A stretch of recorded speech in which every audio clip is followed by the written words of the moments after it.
Hi Sarah. How are you? Yeah, I'm good.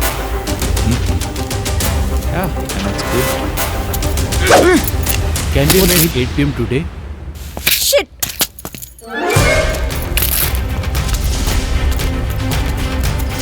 See, we have to discuss on this issue. Hey!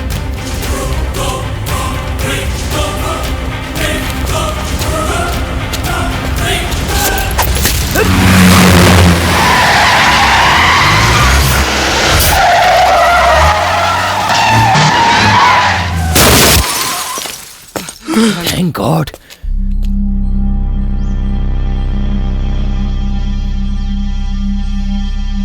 Thank you जीवा।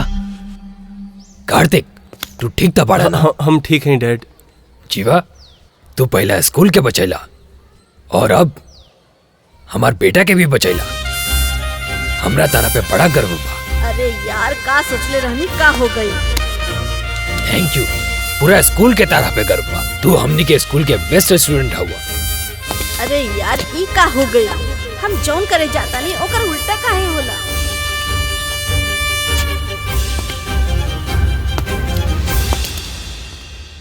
इस society के सभी वासियों को अभिनयम apartment day की हार्दिक शुभकामनाएं और बधाइयां।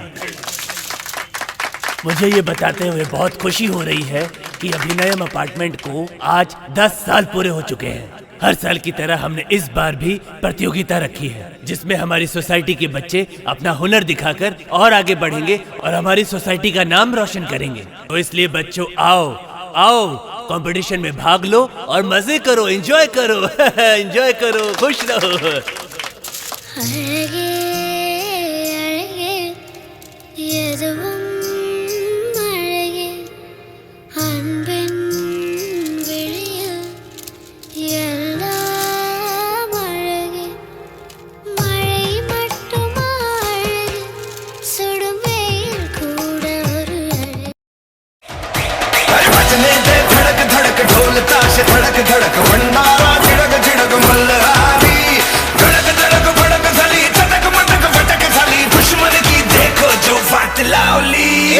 लोग नीचे आ जा, वरना मंच टूट जाए तो फिर कंपटीशन करत रहिया। चला चला नीचे आवा, सब नीचे आवा। अच्छा से डांस ना करे देला लोग। कुछ भी होके प्राइज तो हमारे के मिलेगा चाहिए।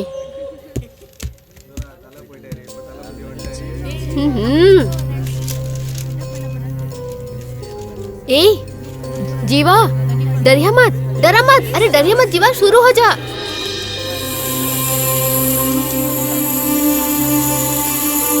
अरे बोला ना बोला ना बेटा, बोला ना। अरे बोला बोला ना। प्रकाश बन अब देखता नहीं का बोलता।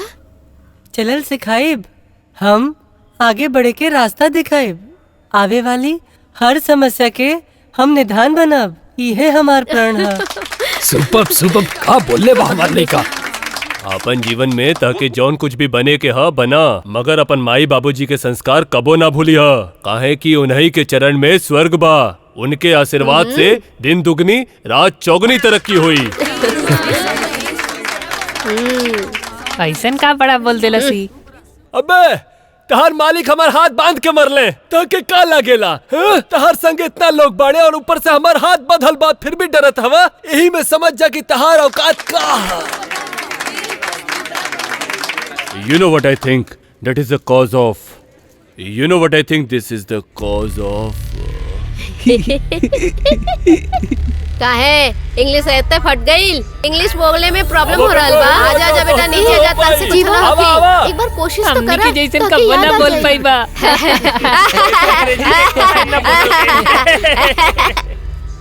इसे मत करो बेटा, कुछ तो बोला ना। अगर बोलल नहीं के जात तो तू निकला बड़ा आइला माइक पे बोले वाला। हाँ निकला निकला। भाषण देता है। क्यों ना बोले से जा खड़ा होके के। देखी ना कुछ करी ना। अब आपके सामने अगला कंटेस्टेंट आने वाला है। ए जीवा, जीवा, हाँ फंक्शन में तोहार परफॉर्मेंस सुपर रहे। और ऊ अब्दुल कलाम जैसे बोलने रानी, ऊ तो कमाल रहे। ऊ अगर तोरा के इंग्लिश ना आवे नहीं तो कुछ फर्क ना पड़े नहीं। ऊ कौन से बुक बा? फेसबुक यूज करेनी ना? ना करेनी। कोनो बात ना, एजा तो सब फेसबुक, ट्विटर, व्हाट्सएप सब यूज करेनी। तू हो यूज करब सीख ला। एगो काम करा, आजे घर जाके एगो फेसबुक अकाउंट ओपन करा। हम फ्रेंड रिक्वेस्ट भेजब। ओके, भूलिया मत। हाँ, बाय। थैंक्स।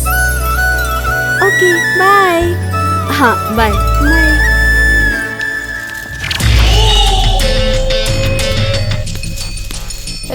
हमार बहन से दूर रहिया, वरना तके छोड़ब सुना, ना। ऊ हमार सिर्फ एगो अच्छी दोस्त बा। तार हिम्मत कैसे भइल हमार बहन के फ्रेंड बोले के? इतना हिम्मत?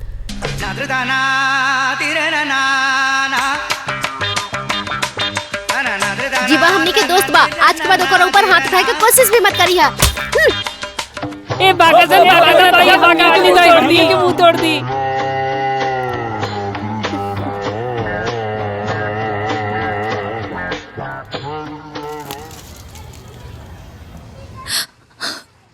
कार्तिक, हमके लागल कि तू एगो अच्छा इंसान हवा,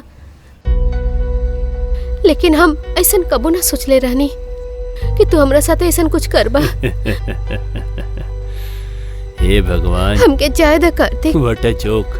हमके आज तक यह लगत रहे कि तू हमसे सच्चा प्यार करेला। हम कितना गलत रहनी कि जे हम तह पे विश्वास कईनी। Please Kartik, please. का हो रहल बा? प्यार और हम तहरा से? हे भगवान, व्हाट अ जोक। अगर ताके यहाँ काम करे के है ना, ता हमार बात माना, बुझलू? कार्तिक, प्लीज हमके फोर्स मत करा, वरना हमके स्कूल छोड़े के पड़ी। जाए के है तो जा। इतना सली ताके कोनो स्कूल में ना मिली। ताके का लगा था कि तू अपन काबिलियत से ही जा बाड़ू, तू हमके पसंद बाड़ू, यही से यहाँ हो। हमार बात मान ला। ता का सोचत हूँ? प्लीज कार्तिक, प्लीज ना कार्तिक, प्लीज। हाय हाय हाय हाय हाय। हम तार सामने हाथ जोड़ता नहीं। Hey, stupid nonsense! What are you doing here? हाँ? तू क्लास छोड़ के इजा क्या कर रहा तारू? प्रिंसिपल सर। अभी तार इंग्लिश पीरियड बा कि हिंदी पीरियड बा? अभी तारा के बाहर देख लेनी, अगली बार तारा के बाहर देखनी तब पनिशमेंट दे। बात समझ में आयल की ना?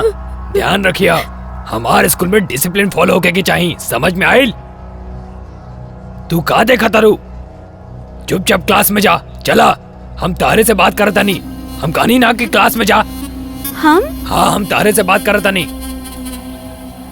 हमरा इजा कुछ ठीक नहीं खिलागत। Where is your English teacher? इस स्कूल में बहुत कुछ चलेला, तारा का लगल हमरा पता ना चली। सिल्वी, हमारी बात तो सुना। सिल्वी, रुक जा। सिल्वी, हमारी बात तो सुना था।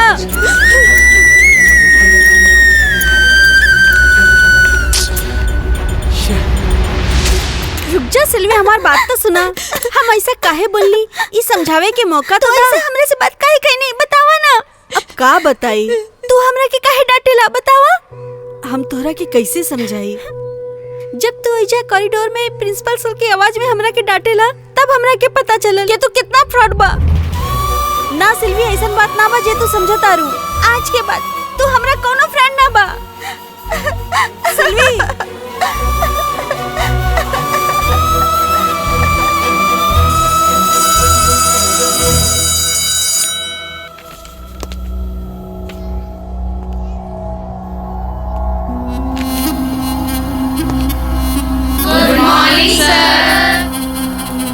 तू हमके बेवकूफ बनावत हवा। सही वक्त आवे दा, फिर हम बतावत हैं कि हम का कर सकत हैं। Sit down.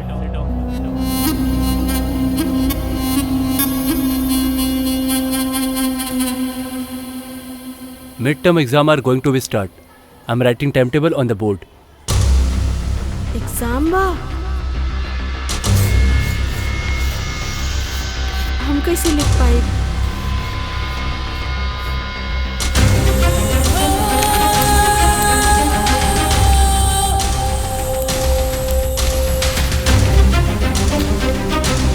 Hope you are ready for the midterm test. Yes, sir. Good.